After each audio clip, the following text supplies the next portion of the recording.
सिद्धिप्रदायकाय गुरु ब्रह्मा गुरु विष्णु गुरुदेव महेश्वर गुरु साक्षाತ್ ಪರಬ್ರಹ್ಮ ತಸ್ಮೈ ಶ್ರೀ ಗುರುವೇ ನಮಃ. ನಮಸ್ಕಾರ. ನಾನು ನಿಮ್ಮ ಪಂಡಿತ್ ಲೋಕನಾಥ್ ಭಟ್ ಮಾಡುತ್ತಿರುವಂತಹ ನಮಸ್ಕಾರಗಳು.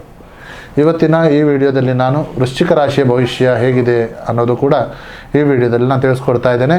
ಈ ವಿಡಿಯೋ ನಿಮಗೆ ಇಷ್ಟವಾದಲ್ಲಿ ಈ ವಿಡಿಯೋಗೆ ಲೈಕ್ ಕೊಟ್ಟು ನನ್ನ ಚಾನಲ್ ಆದ ರಾಯರ ಭವಿಷ್ಯಕ್ಕೆ ಸಬ್ಸ್ಕ್ರೈಬ್ ಮಾಡಿ. ಹಣದ ವಿಚಾರದಲ್ಲಿ ನೀವು ತುಂಬ ಜಾಣ್ಮೆಯಿಂದ ಇರ್ತೀರಾ. ಇಷ್ಟು ದಿನ ಕಾಣದೇ ಇರುವಂಥ ಲಾಭಾಂಶ ಈ ತಿಂಗಳು ನಿಮಗೆ ದೊರೆಯಲಿದೆ. ಹಳೆಯ ಒಂದು ಹಣದ ವ್ಯವಹಾರ ಇವಾಗ ಕೈ ಸೇರಲಿದೆ. ದೊಡ್ಡ ಮಟ್ಟದಲ್ಲಿ ವ್ಯಾಪಾರ ಮಾಡೋದರಿಂದ ಸ್ವಲ್ಪ ಎಚ್ಚರಿಕೆಯಿಂದ ಇರಿ. ಇನ್ನು ನೀವು ಮಾಡುವಂತಹ ಕೆಲಸದಲ್ಲಿ ನಿಮಗೆ ಆತ್ಮವಿಶ್ವಾಸ ಅನ್ನೋದು ಹೆಚ್ಚಳವಾಗುತ್ತದೆ. ನಿಮ್ಮ ವಿರುದ್ಧ ಮಾತಾಡುವಂತಹ ವ್ಯಕ್ತಿಗಳೇ ನಿಮ್ಮ ಒಂದು ಕೆಲಸದ ಮೇಲೆ ಪ್ರಶಂಸೆ ಅನ್ನೋದು ಹೇಳ್ತಾರೆ. ವರ್ಗಾವಣೆ ಬಗ್ಗೆ ಮಾತುಕತೆ ಅನ್ನೋದು ನಡೆಯುತ್ತದೆ. ಇನ್ನು ವ್ಯಾಪಾರದಲ್ಲಿ ಸ್ಪರ್ಧೆ ಹೆಚ್ಚಾದರೂ ಸಹ ನಿಮ್ಮ ಅನುಭವನೇ ನಿಮ್ಮನ್ನು ಮುನ್ನಡೆಸುತ್ತದೆ. ಹೊಸ ಗ್ರಾಹಕರಿಂದ ಅಥವಾ ಹಳೆಯ ಗ್ರಾಹಕರಿಂದ ಹೆಚ್ಚು ಲಾಭ ಅನ್ನೋದು ಸಿಗುತ್ತದೆ. ನಿಮ್ಮ ಹೊಸ ಯೋಜನೆ ನಿಮ್ಮ ಆದಾಯವನ್ನು ಹೆಚ್ಚಿಸಬಹುದು. ಆದರೆ ಆತರದಿಂದ ಯಾವುದೇ ನಿರ್ಧಾರವನ್ನು ತಗೊಳ್ಳಿಕ್ಕೆ ಹೋಗಬೇಡಿ. ಇನ್ನು ಕುಟುಂಬದಲ್ಲಿ ಬಹಳ ದಿನಗಳಿಂದ ಇದ್ದಂತಹ ಸಮಸ್ಯೆಗಳು ಇವಾಗ ಕೊನೆಗೊಳ್ಳುತ್ತದೆ. ಮನೆಯಲ್ಲಿ ಪರಸ್ಪರ ನಂಬಿಕೆ ಅನ್ನೋದು ಹೆಚ್ಚಾಗುತ್ತದೆ. ಹಿರಿಯರ ಮಾತುಗಳು ನಿಮಗೆ ಒಂದು ದಾರಿದೀಪವಾಗುತ್ತದೆ.